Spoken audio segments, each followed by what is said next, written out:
En esta reunión extraordinaria del Consejo Permanente de la OEA se discutió la situación de Venezuela, pese a los esfuerzos de la Cancillería venezolana para evitar que esta cita se llevara a cabo. Una vez tomada la decisión y contados los votos, 20 votos decidieron aprobar que se discutiese el informe presentado por el secretario general de la OEA, Luis Almagro. Hubo un voto salvado y el resto en contra. Estas fueron las impresiones de los diputados venezolanos, concentradas en la conversación que sostuvimos con el diputado Eudoro González acerca de lo que para ellos es una cita trascendente y una victoria de su ejercicio diplomático en el exterior. Fíjense que hay otra de las expectativas muy grandes que tiene el venezolano, que es saber qué ocurriría ahora después de este primer paso. Eso no parece estar muy claro, diputado, porque hay muchas opiniones, porque si usted entrevista en este momento a cualquier experto, cada experto en el tema diplomático o de política exterior dará su visión. Y el titular de esto termina siendo, bueno, es confuso, es un primer paso, pero la explicación es confusa. Eso es lo que muchos periodistas están recogiendo a esta hora. ¿Cuáles sí son, según lo que ustedes han conversado con el secretario Almagro, las conversaciones de pasillo que seguro habrán tenido con algún canciller, las conversaciones internas de lo que podamos saber en el seno de la bancada, del escenario inmediato posible? Bueno, yo no soy experto en fabricando titulares, pero te voy a dar algunos titulares. El primer titular es que la Carta Democrática está activada. Es un proceso largo, complejo. Nosotros, lo que dice la activada, de acuerdo a lo que dice el artículo 20. Artículo 20 de la Carta Democrática, se le permitió al secretario general presentar su informe ante el Consejo Permanente y una vez presentado el informe es presentado en base a ese artículo 20, con lo cual en la normativa continental significa el inicio de un proceso. Recordemos que esta Carta Democrática nace a raíz del Fujimorazo de Perú.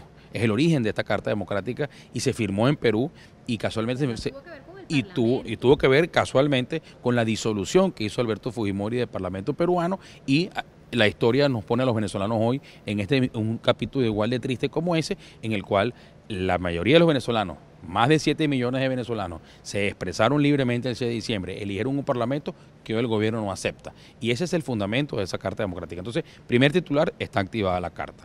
Eso tiene sus pasos, tiene sus momentos y tiene sus mecanismos. Ahora comenzará la Secretaría General a proponerle a los países miembros del Consejo Permanente las acciones posibles que debemos emprender en función de la Carta Democrática, en función de ese mecanismo.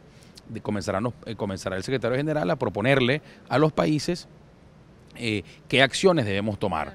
Y, por ejemplo, puede contemplarse un grupo de amigos mira, puede estar un grupo de amigos, una observación internacional del proceso. ¿El grupo de amigos tiene alguna objeción, condición particular por parte de ustedes? Porque el diálogo que propuso el gobierno está propiciado por 3 expresidentes que son amigos del gobierno venezolano, según ustedes han denunciado. Te decía, las acciones concretas pueden ser, una observación del proceso del revocatorio, una misión de observación para promover un diálogo efectivo, como dijo muy bien el gobierno chileno hoy en el Consejo Permanente, una apertura de un procedimiento para entablar un espacio para un diálogo y negociación entre las partes. Es decir, hay muchas cosas que se pueden hacer.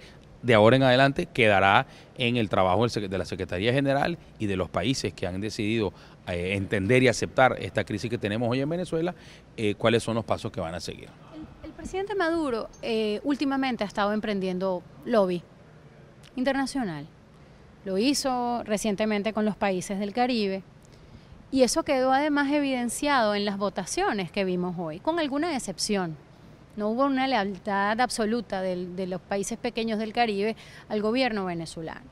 Y además quería preguntarle que cómo juzga eso, pero por otro lado, cómo juzga el efecto o no, lo efectivo o no del lobby del presidente Maduro. Y además la actuación de Argentina, que ha sido tan controversial. Mucho se dijo de la canciller Malcorra y de su posición de apoyar o no la aplicación de la Carta Democrática de Venezuela. Bueno, mira, comienzo por Argentina, caso que conozco muy bien. Acabo de estar hace un par de semanas con Enrique Capriles en Argentina y estuvimos con el presidente Macri y al final del día los países no quieren y no pueden y no queremos que así sea, inmiscuirse directamente en los problemas internos. Lo que pasa es que los países en los cuales sus mecanismos constitucionales y sus mecanismos electorales y sus mecanismos de gobierno funcionan en una medida aceptable, no pueden entender que en Venezuela un gobierno diga que es democrático y tiene presos políticos. No pueden entender que digan que un gobierno es democrático y tiene a su pueblo sufriendo una crisis de salud sin precedentes en la historia de Venezuela y digan que eso no existe. ¿Por qué Argentina suavizó el discurso? Bueno, Cuando Macri estaba en campaña, sí, todos lo escuchamos decir que él era el que iba a proponer la activación de la Carta Democrática contra Venezuela y ahora apoyan el diálogo a pesar de que sí votaron a favor de que se discutiera el informe. Yo también lo escuché igual que tú, con mucha esperanza. Estuve ahí el día que ganó sus elecciones y se proclamó.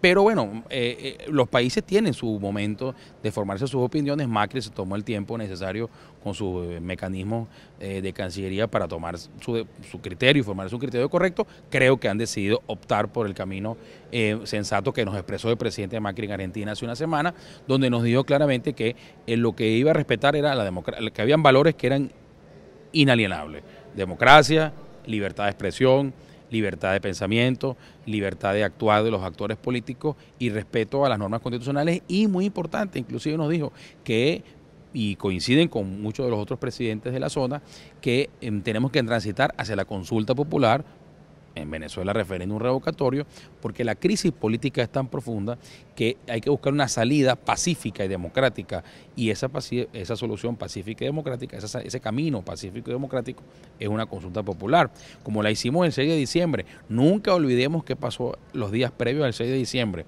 El gobierno advertía del final del país, de la destrucción de la patria si la oposición ganaba, y fuimos, votamos en paz, sin violencia, ganamos las elecciones como las ganamos y el país siguió intacto. No hubo esa premonición de violencia que no existió. Tampoco va a pasar en una eventual consulta popular.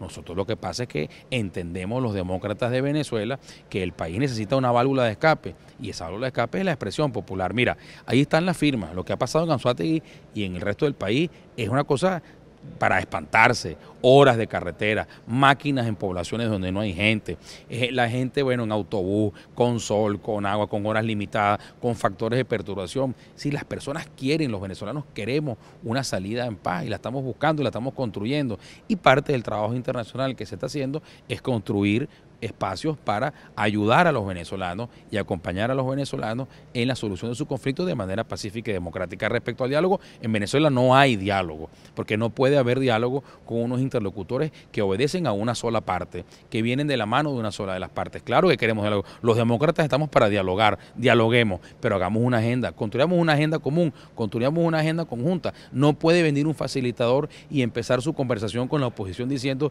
que el referéndum revocatorio es un mecanismo que no le gusta.